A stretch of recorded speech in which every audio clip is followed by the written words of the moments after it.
Ito na ang ayuda ng mga Ashdres fans dyan. Grabe din yung kilig ni na Ashtin at Andres Mulak, no? Really proud of you. You see this? Galing, Ash, I truly want to say that I truly appreciate you, And starting my journey, I wouldn't have wished to have done with anyone else. You are not only a blessing to my life, but a blessing to many of you today.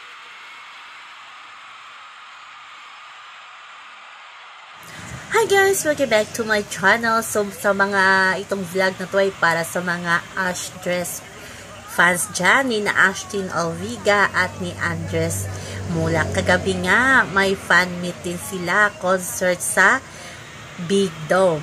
Kaya ito na nga, nahampas tuloy ni Ashtin Olviga itong si Andres Mulak kasi nagulat siya kasi may special message pala si Andres Mulak sa kanya.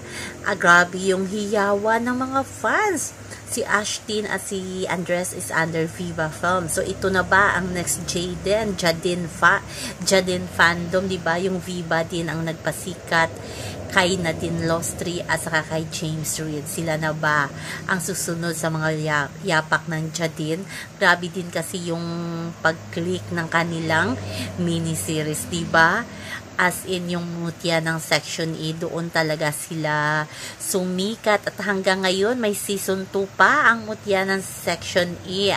Ang ganda ni Ashtin, napakasimpleng babae at syempre sino bang hindi magka-crush sa isang Andres Mulak. Hindi pa si Andres sumabak sa acting, alam naman natin na sikat na sila kasi nga anak siya ng isang Aga Mulak at Charlene Gonzalez. So maraming mga management ang kumukuha sa kanila pero Viva sila na punta ni Atasha. So grabe yung fans ng Ashdres din pala, solid na solid, lalo na yung hiyawan ng mga special message itong si Andres kay Ashtin.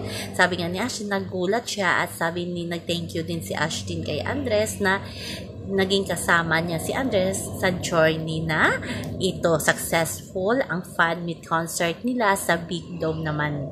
O diba, ang dami na namang kinakikiligan ng mga millennials ngayon. So yan lang po guys ang ating update sa ngayon hanggang sa muli. Bye-bye. Always remember, wag po tayong magpaka-stress. Please like, share, and subscribe my channel para ma-update kayo sa mga bagong upload. Bye-bye!